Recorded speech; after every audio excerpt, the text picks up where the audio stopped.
Does marriage sustain civil society and promote the common good? It enables us to realize as a society the goodness of life. It enables us to affirm the goodness of our existence and thereby to prize institutions both in civil society and in the political sphere that protect the goodness of life. I think the concept of what family is about is what makes us strong as a country, but first we got to be strong as a family, and this is why the family is the nucleus of what makes so important what we do as human beings in this world. I believe that the strength of a nation rests with the strength of the family, and the strength of the family rests with marriage. Do children suffer when they grow up in a family that does not have a mother and a father? Between the 19th century and our own day, there's been a great change in divorce rate. And at the same time as the liberalization of divorce, there has been a huge increase in the birth of children out of wedlock. Now you would think it'd be the opposite. You'd think that people with much more freedom would be more careful, but it hasn't happened that way. And I think this has meant great sorrow and great tragedy because often children born out of wedlock are bound to suffer in a way that children within marriage context will not. We've experienced in this country over the last 40 or 50 years a tragic experiment, and that's an experiment with fatherlessness. The out-of-wedlock birth rate in the United States has moved from about 6% to something around 35%. In the African American community, it's moved from about 25% to something approaching 70%. And it's a tragic experiment because we've learned that children do very badly without fathers. Both boys and girls need the influence of fathers as well as mothers. Mothers and fathers are both important. And that's why it's important to have a healthy marriage culture. Our government, I think, has done more harm to the African American family and to the minority family than anything else. The systems are all wrong. The mechanisms are all wrong. If one of the reasons why there is not as much marriage in the urban core taking place is because the system does not promote it. It rewards you for not being married. So you have men in the house who hide when the social worker comes because if there's a man in the house, then the mother gets less money to help the kid. If you see a child coming from a one-parent family, you will see that the chances are stacked against them more so than if they came from a traditional family in terms of dropping out of school, in terms of drug use, in terms of alcohol abuse, in terms of violence and crime. Examples all around you, if nothing else, just taking a look at people who are in prisons will tell you that the family is absolutely critical to a nation. Even the old studies of the Roman Empire falling said that when the family fell, the Roman Empire fell. Civilization will unravel if we do not do everything we can to strengthen the natural strength of a mother and a father as the core of child rearing. They are really the future. They're both the present and the future for our civilization, both in terms of social benefit, social stability, as well as for psychological health. When you really don't have a strong family unit, where you have single parents household, where the mother may be on welfare, the father is not providing support, the children living in an environment which is drug infested, you end up with a society that is in fact in disarray and become dysfunctional, and the children grow up dysfunctional.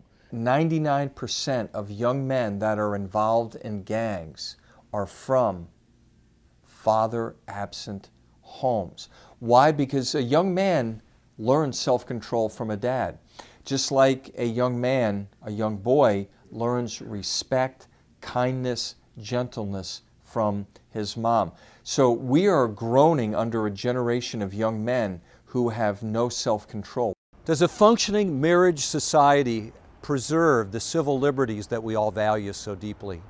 When you look at the discipline that a mom and a father provide, when you look at what's provided in the family, that's what provides order. That's what provides a civil order. And this is why what we do as a family and what the definition of family does, that is something that has an impact what we have in our civil society, without a doubt. Family is the basic governing unit of all society, and where we learn the values of respect, dignity, discipline, teamwork, understanding, compassion, cooperation. Those are all values that are truly family values that truly start at home. And a mother and a father will tell their children, you know, if they love them, you need to learn to do this, let me teach you, and then you've got to do it for yourself.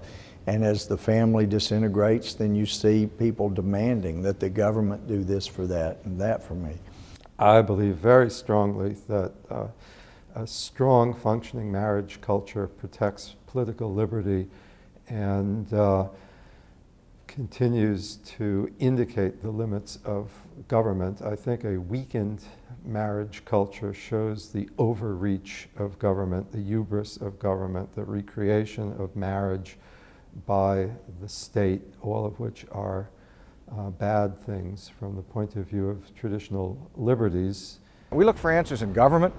We look for answers in new government programs. We look for answers in new money being thrown at programs. Doing what? Trying to replicate the relationships we find in families and trying to somehow find substitutes for the families, when in fact what we ought to be doing, in my judgment, is trying to promote families, promote the traditional idea of families, and in the law grant, if you will, preferential status to the common notion of a marriage being between one man and one woman. It stood the test of time for thousands of years. It seems to me the burden should be on those who want to change it. If we want to sustain our national commitment to political liberty and to limited government, if we want to keep the government small, the tax burden low, as we should for the sake of the family, for the sake of freedom, then we need to sustain a healthy marriage culture. And government has to support the institution of marriage. Government has to get it right. It can't let marriage be redefined away. It can't let marriage slip away. It can't stand idly by to see marriage decimated by divorce. Steps have to be taken. Policies have to be put into place that will support the institution of marriage, help it to flourish. Because when it's not working, government has to step in and in essence become the parent at time in terms of education, in terms of law enforcement, in terms of correcting young people. All those become factors in a society where there's not a strong family unit performing the function of a strong family unit, which is training children to grow up and become productive citizens in our society. The reality is that when families break down, when the idea that children are going to be raised by the two people who made them, their mother and father together, a host of social needs are created. They are real social needs. Government is not nearly as good as a committed mother and father in meeting these needs, but somebody's got to step in. Again, our society is much healthier when people marry and stay together. The breakdown of our society is based upon the fact that the marriages are breaking down. When marriages break down, families break down. When families break down, there's more crime. When there's more crime, there's more incarceration. When there's more incarceration, as much as we'd like to think that it's corrective when a person goes to jail, it's not. People go to jail and they actually become better criminals when they come out. And so society is much healthier, and it promotes morality, and it promotes a sense of sanity in our society.